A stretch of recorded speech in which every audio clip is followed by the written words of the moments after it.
For as long as I can remember, saving lives wasn't just what I did. It was who I was. Being a paramedic wasn't a job to me. It was a mission, a purpose. I ran into emergencies when everyone else ran out.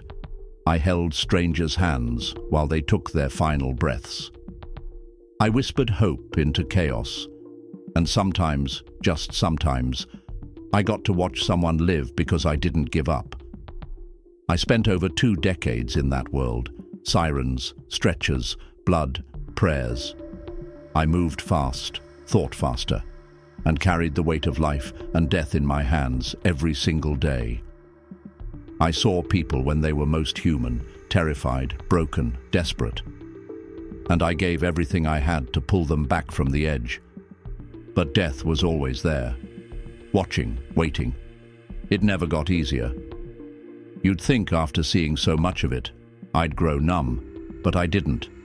I felt every loss, every scream, every silence. What haunted me wasn't just the deaths. It was the randomness of it all. I watched some people survive the impossible. Car wrecks that turned vehicles into twisted metal, strokes that should have shut down their minds forever, but they made it. And then there were others, strong, healthy, young, gone in an instant. I couldn't make sense of it. I remember one night we lost a little girl. I had done everything right, every protocol, every trick. But she slipped away. The driver who caused the accident, drunk, belligerent, didn't even have a scratch. I stood in the ER that night, numb, her name still echoing in my head, and I asked myself the same question I'd asked 100 times. Why? I believed in God, always had. But the deeper I got into this work, the more questions I had. Not about whether he existed, but about how he worked.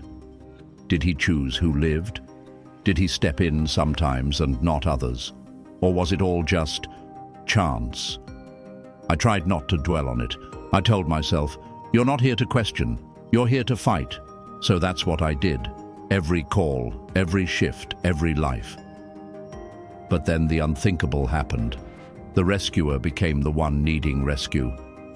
It was a freak accident, something no one saw coming. I woke up in a hospital room surrounded by faces I knew from the other side of the stretcher. I had technically died. Heart stopped. No pulse, minutes without oxygen. And yet, I came back. But I didn't come back empty. What I experienced during those moments, what I saw, what I felt, it changed everything. Not just for me, but maybe for you too. If you think you understand life, death, faith, or eternity, I'm here to tell you, you don't. I didn't. Not until that day. And now, I have a warning, a truth, a message I can't ignore. Because some things you only see once you've crossed over and come back. I used to think I was untouchable. Sure, I'd seen death. I'd seen it more than most. It was part of the job, something I faced every day as a paramedic. But somehow in all those years, I never really thought it would come for me. Not like that. Not so suddenly. I was always the one running in, never the one being carried out. It was supposed to be a routine night. Nothing special. My partner Mark and I were killing time at our usual post, sipping coffee that tasted like it had been brewed in the Stone Age. We were joking about something, I can't even remember what now, when the radio crackled to life. MVA, multiple vehicles, possible criticals, respond code 3 motor vehicle accident. We'd heard it 1,000 times. I could have run that call in my sleep. The sirens flipped on and muscle memory took over. Speed, focus, checklists in my head. We were less than a mile out when everything changed.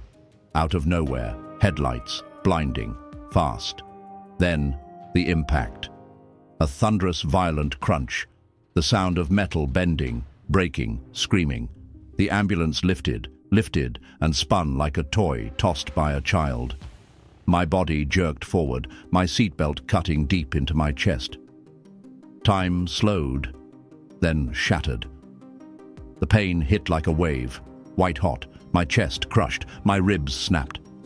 Something sharp drove into my side like a blade. Breathing turned to burning. I couldn't move, couldn't think. Then, silence. Blackness. It was the first time in my life I wasn't the rescuer. I was the one people were trying to save.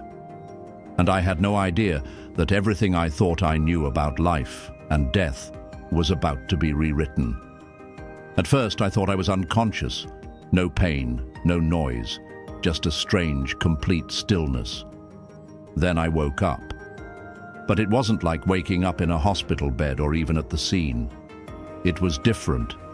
There was no pain, no pressure, no panic. I felt light, free, as if the weight of my body, the weight of everything, had been stripped away. And then I saw it. I was outside myself. I was looking down at me, trapped, broken, slumped in the front seat. Mark was beside me, motionless. There was blood on his face, and my own uniform was soaked red. My body was twisted at an angle that no living person should be in. But it wasn't just the scene that stunned me. It was the silence, the clarity, the peace. I watched as first responders, my people, rushed in. A firefighter pried the door open with a crowbar, sweat pouring down his face. A paramedic I knew, Chris, reached in, checked for a pulse. I saw the moment he realized there wasn't one, and I watched as he started compressions on a body that wasn't breathing. My body. You'd think I would have screamed, fought, panicked, but I didn't. Instead, I felt a calm I'd never known before. A stillness that wrapped around me like warmth in the dead of winter. It was as if every fear I'd ever had been lifted in an instant. And right then, I realized something. This wasn't the end. It was the beginning. What was happening below me, the sirens, the shouting, the flashing lights, it all felt far away, like I was watching a memory, not living in the moment. I knew I was gone. My body was broken in that wreck, but I wasn't in it anymore. And for the first time in my life, I wasn't afraid. Time didn't work the way it used to. It slowed, stretched, almost paused, like the world was holding its breath. Everything around me was dim and quiet, like the volume of reality had been turned down. But something else was beginning, something I couldn't explain. I turned, expecting to see emptiness, but instead, there was light. It started small, a distant shimmer, but then it began to grow, spreading outward, not with force, but with presence. This wasn't just light, it was alive. It didn't shine, it welcomed. It didn't blind, it embraced. Warmth radiated from it, but not the kind you feel on your skin. This warmth moved deeper, into places I didn't even know existed inside me. It was calling to me, not with words, but with a knowing, a whisper without sound, a pull without pressure. And then I heard it, music, but not like anything I'd heard on earth. There were no instruments, no voices. It was more like emotion that could sing, a harmony that poured directly into my soul. The sound filled me completely, peace, awe, something like joy, but bigger, deeper. It was as if every burden, every regret, every unanswered question I'd ever carried just melted away. I felt myself rising, or maybe drifting. It didn't matter. Gravity meant nothing here. I was moving toward that light, closer, closer, with no hesitation, no fear. And that's when it hit me. I was leaving. The realization didn't come with panic. No resistance. No desperate clinging to the life I'd just lost. I had spent so many years fearing death, trying to understand it, trying to beat it. But now, I saw the truth. Death isn't a wall, it's a doorway. And what waits on the other side is nothing like we've imagined. It's more beautiful, more real, and more alive than anything I'd ever known. I glanced back one last time. Below me, they were still fighting for me, calling out orders, charging paddles, pumping my chest like every second mattered. I saw the urgency in their movements, the desperation etched into their faces. But I wasn't there anymore, and I didn't want to be. The moment I let go, everything changed. The light around me expanded, not gradually but all at once. It flooded everything, swallowed every shadow, every trace of the world I knew. But it didn't blind me. It embraced me. I felt like I was being lifted, not just upward, but beyond. Like something unseen, something vast and powerful, was carrying me home. I closed my eyes, not out of fear, but because the peace was so overwhelming, so beautiful, it felt sacred. It wrapped around me like I was being restored, piece by piece, after a lifetime of being worn thin. And for the first time ever, I was free. Free from pain, from the weight of responsibility, from the doubts I had buried deep. Everything that had ever burdened me, all the regrets, the grief, the unanswered questions, they dissolved. Then the light began to shift. It was no longer just brightness. It moved with purpose. It was forming, becoming. The very air around me vibrated with an energy I couldn't describe. I wasn't just standing in light. I was in the presence of something greater than anything I had ever known. No, someone. I didn't see a face at first, just the silhouette of a figure stepping forward, radiant and powerful, like light and love were pouring from every inch of him. But I didn't need to ask. I didn't need to guess. I knew it was him, Jesus. Not the version I'd seen in paintings, not the figure from sermons or Sunday school stories. This was different. This was real in a way nothing else had ever been. His presence didn't just surround me, it knew me, every part of me. Without saying a word, he spoke straight to my soul, and what I felt, I can barely put into words. His love wasn't gentle. It was overwhelming, not soft. It was fierce, protective, infinite. It broke through every wall I had ever built and filled every empty place I didn't even realize existed. He looked at me, and I felt it. He had seen everything, every failure, every doubt, every time I'd questioned his plan. And he wasn't disappointed. He wasn't angry. He welcomed me, without judgment, without conditions. And in that moment, I understood something I had wrestled with my whole life. The question that haunted me as a paramedic. The thing I could never quite explain. Why some people lived and others didn't. Why some made it through and others slipped away. I had spent years chasing that answer, trying to make sense of it through logic, through science, through faith. But now, standing before him, I knew I was about to understand. Because the answers I had been searching for were never going to be found in this world.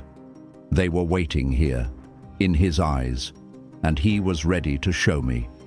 He reached out his hand, not with urgency, not with force, just calm, gentle intention. And as Jesus extended his hand toward mine, I felt something shift, not just around me, but within me. Everything, light, space, time, it all seemed to respond to him. The brilliance surrounding him pulsed, alive and full, yet it didn't hurt to look at. It wasn't like the sun. It was deeper than that, softer, like the glow of something eternal. When his fingers met mine, it wasn't touch as we know it. There was no skin, no temperature. But there was connection. It was like every wound inside me, every scar I didn't know I had, was instantly known and somehow healed. I didn't just feel warmth, I felt wholeness, a completeness I never knew I'd been missing until that moment. And then it hit me. This wasn't the end of my story. It was the beginning of something far greater. That love, his love, was unlike anything I had ever felt on earth. It wasn't conditional, it wasn't earned, it didn't come and go. It simply was, constant, total, crushing in the most beautiful way. It brought me to my knees, not out of guilt or shame, but out of reverence, out of awe. I had asked so many questions in my life. I had looked suffering in the eye again and again. I'd watched people take their last breaths, had whispered comfort into the ears of the dying, even when I wasn't sure what I believed myself. I'd asked God where he was in the middle of all that pain. Now, here I stood, face to face, with the one I had prayed to, doubted, begged for answers. And I finally knew. He had seen it all, every shift, every life I touched, every time I stayed strong, and every time I broke down alone in my car after a call. Then he spoke. Not with sound, not with language. His voice was something felt, not heard, like truth was being poured directly into me. "James," he said, "there is something you must see." And just like that, everything changed. The light faded, and suddenly I was standing in the middle of my own life, not watching it from a distance, living it again. Each scene, each moment, vivid and real. I saw myself as a child, carefree, curious. Then a young man stepping into the back of an ambulance for the first time, wide-eyed and full of purpose. I watched the rescues, the adrenaline, the fear, the determination. I saw myself comforting a little girl, lying broken in a wreckage, telling her she would be okay, even when I knew she wouldn't make it. And then I saw the others, the survivors, the ones who beat the odds, the families that hugged me through tears, calling me a hero. And I saw the failures, the ones I lost, the ones whose names I couldn't forget, no matter how hard I tried. But I wasn't just watching events. I was seeing myself, the way Jesus saw me. Not just the outside, not the uniform or the actions, but the intentions, the moments I chose kindness, and the moments I chose convenience, the quiet doubts, the silent prayers.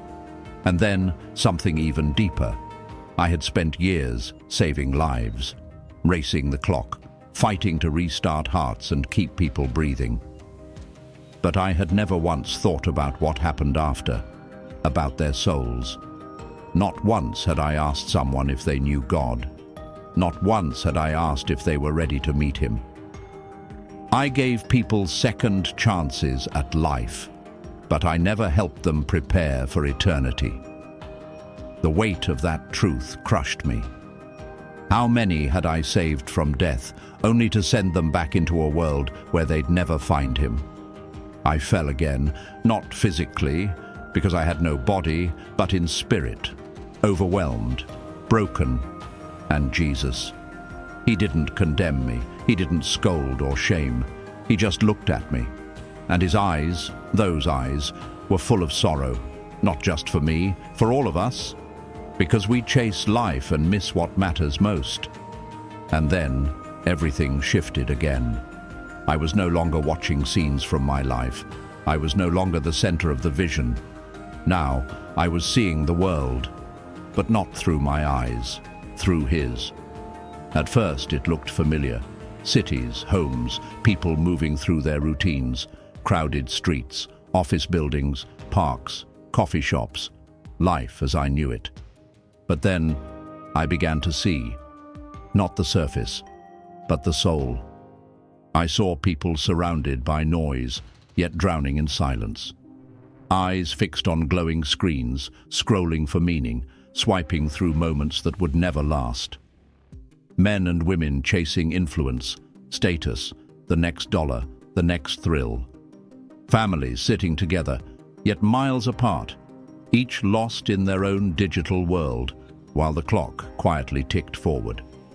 I saw success without purpose, busy lives with empty hearts, people chasing what fades, blind to what's eternal.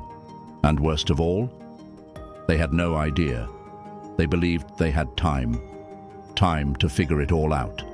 Time to change. Time to start seeking God later. But later never came. Then I saw the churches. Some were grand, crowds lifting hands, lights flashing, songs echoing through beautiful sanctuaries. Others were small and simple, tucked away in quiet corners. But in many of them, I saw the same thing. Hearts distracted, going through the motions. Prayers said without passion. Words repeated out of habit, not hunger. Pastors who once spoke truth with fire now watered it down, afraid of offending anyone. People wanted to feel good, not be changed. They wanted comfort, not commitment. Blessings, not surrender. They believed in God, sure, but they didn't follow him. They thought attendance on Sunday checked the box. A quick prayer before bed, enough. Saying, I believe, enough. But it wasn't, not even close. And then I heard his voice again. Software, heavy. They think they have time, but they do not seek me. That broke me. I wept. Not just for myself, but for all of us. For the world sleepwalking through life, thinking being a good person is all that matters. I had lived that way too, believing in God but putting off surrender, promising myself I'd take my faith seriously someday, waiting for the right time to give him more. But someday never came. I turned to him, my voice shaking. Lord, what can be done? He looked at me, eyes filled with that same deep love. But now I saw something else too. Urgency. They must turn back, he said, before it's too late. And in that moment, I finally understood. This wasn't just about me. This was about everyone. Everyone caught in the illusion that life is guaranteed. Everyone living for the temporary while ignoring eternity. Everyone who thinks they have time, but doesn't realize how little is left. If I was given another chance, I could not stay silent.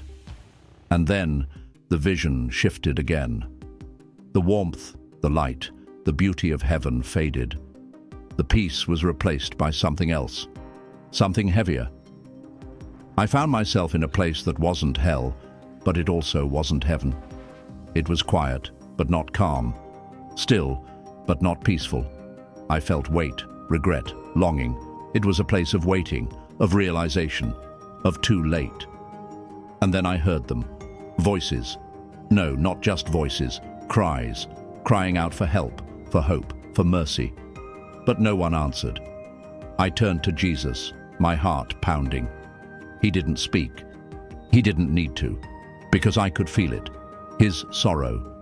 Not just for where we were, but for every soul still living in a world full of distractions, unaware how close they were to the edge of forever. Then, with a simple motion of his hand, the vision unfolded again. What I saw next broke me. Before me were souls, countless, endless, suspended in a place that felt agonizingly close to heaven, yet forever out of reach. They weren't in torment, not in the way we often imagine. But they were lost, reaching, stretching towards something they could feel but never touch. A yearning that would never be satisfied. These weren't evil people. They weren't monsters or murderers. They were people like you and me. People who had lived quiet, ordinary lives.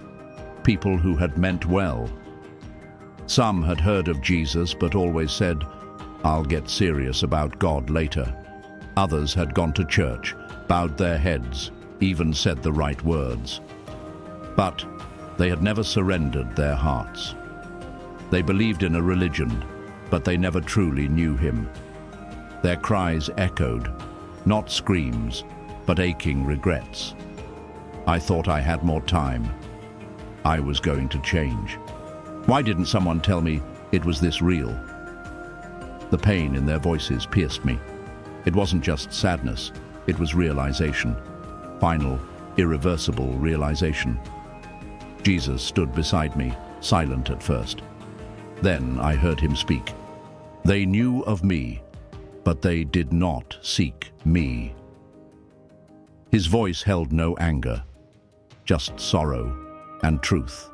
They believed in tomorrow, he said, but tomorrow was never promised. Tears filled my eyes, because I had been one of them. I had believed in God, but I hadn't followed. I had saved lives, yes, but what good was it if I had never pointed those lives to eternity? How many people had I helped survive only for them to continue living far from him? And how many had slipped into death again, never knowing the truth? The scene shifted.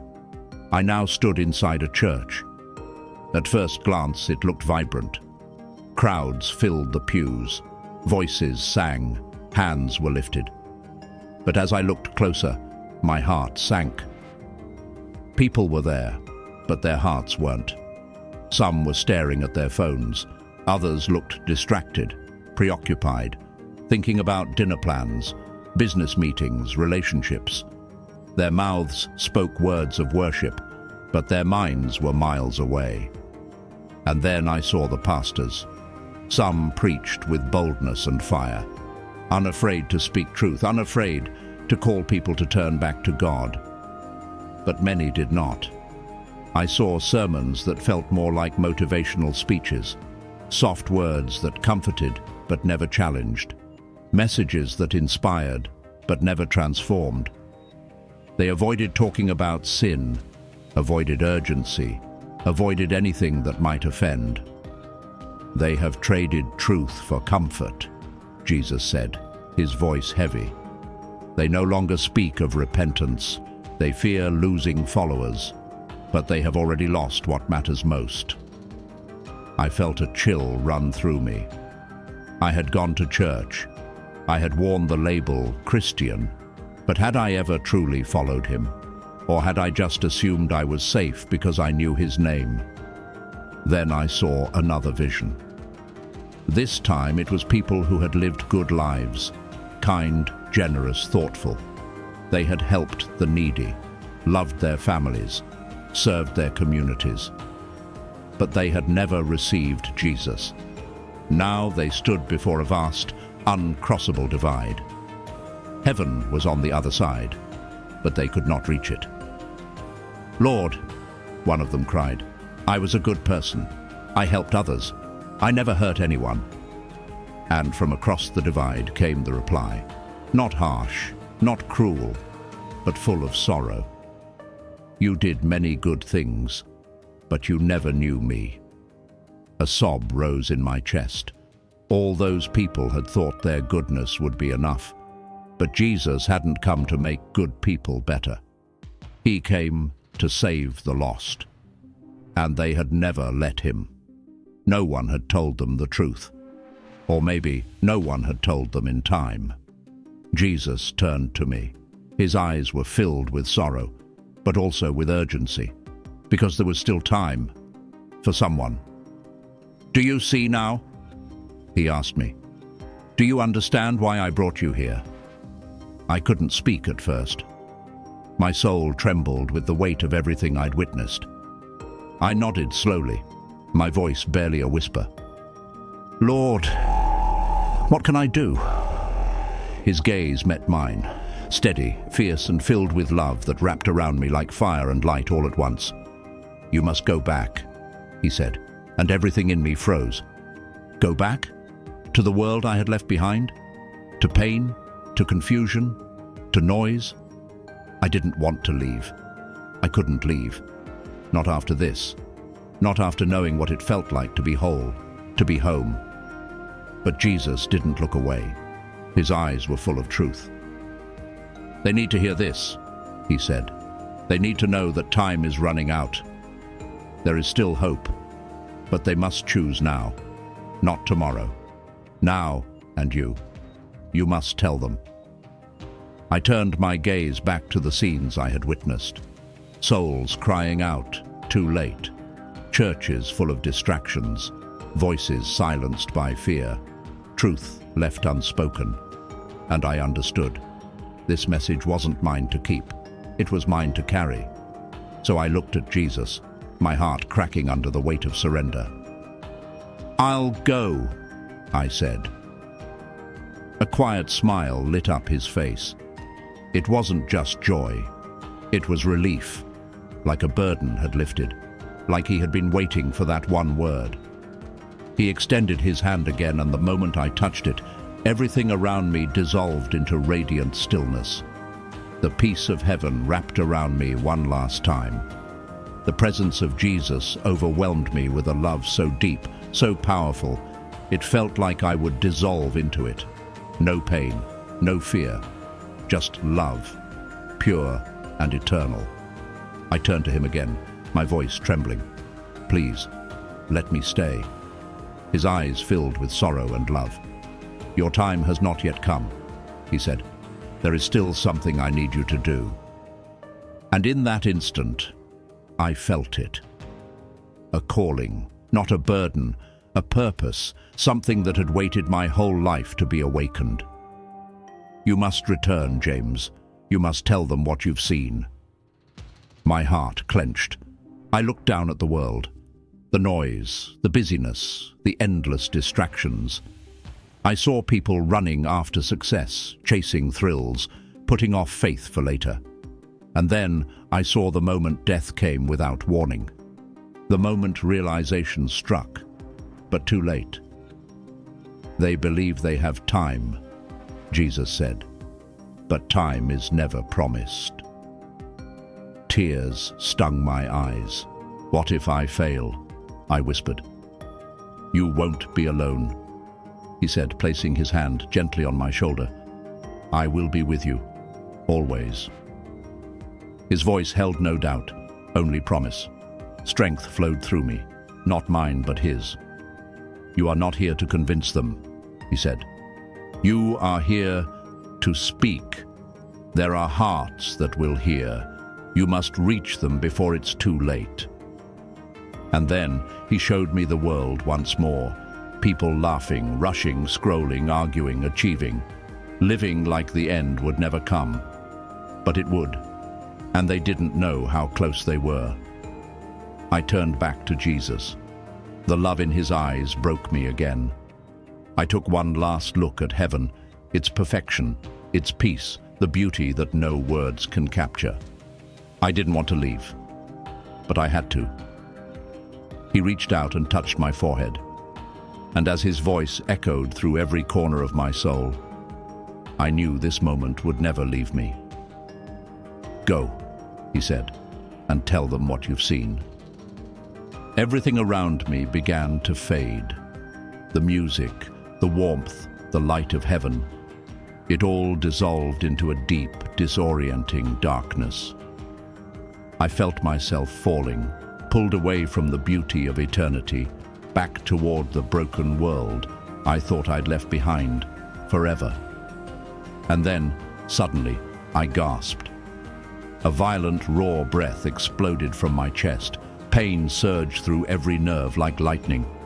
My lungs screamed as they filled with air, and my heart pounded like it had just been slammed back into motion by a force far greater than medicine. The glow of heaven was gone. In its place, a cold, sterile hospital room. Fluorescent lights buzzed overhead. Chaos surrounded me. Voices, footsteps, alarms. I could hear the disbelief in their words. "He's back," a nurse shouted, eyes wide in shock. "He had no heartbeat for over 7 minutes," a doctor whispered. This shouldn't be possible." But I knew the truth. It wasn't possible. Not by science, not by skill. It was Jesus. I had been sent back. Tears blurred my vision. My throat was dry, my body weak, but my spirit, it burned like fire. I needed to speak, even if only in a whisper. "I saw him," I rasped. "I saw Jesus." My family leaned in, their faces stunned, unsure whether to believe what they were hearing. My wife clutched my hand like she was afraid to let go again. Her voice trembled. "James, they said you were gone. We thought we'd lost you." I looked into her eyes, still filled with fear and love. "I was gone," I said, "but he sent me back. I have to tell you what I saw." And I did. With every ounce of strength I could find, I told them. About the light, about the overwhelming love, about the vision of a world distracted by everything except what matters, about the people who waited too long, thinking they had time, about the sorrow in Jesus' eyes, about his voice filled with urgency and heartbreak. Some listened with wide eyes and open hearts. Others exchanged nervous glances. A few looked away, uncomfortable. "It must have been a dream," someone muttered. "A hallucination. Lack of oxygen." But I knew better. This wasn't a trick of the mind. I had stood in the presence of the King of Kings. I had felt eternity. I had been given a mission, and no amount of doubt could take that away from me. From that day on, I lived differently. Every word, every breath had a purpose. I spoke in churches, hospitals, parks, wherever anyone would listen. I told my story again and again, not to impress, not to convince, but to warn. Because time is running out. Heaven is real. Jesus is waiting. And the greatest lie we can believe is that we still have time. Some people listened, some didn't, some laughed. But I kept going. Because I didn't come back to be comfortable. I came back with a calling. And now, I leave you with the question that changed everything for me. Are you truly living for God? Or are you waiting for someday? Because someday is never guaranteed. I shouldn't be here right now. By every medical standard, I died. No pulse, no heartbeat, gone for over 7 minutes. But I came back with a message that cannot wait. I saw the other side. I stood in the presence of Jesus. I felt the love, the truth, and the sorrow in his eyes. And I saw what's coming for those who think they still have time. So now I'm asking you, are you ready? Because this isn't a story, it's a warning. And it's not just for the broken or the lost, it's for the comfortable, the distracted, the ones who believe in God but are waiting to get serious someday. But someday isn't promised.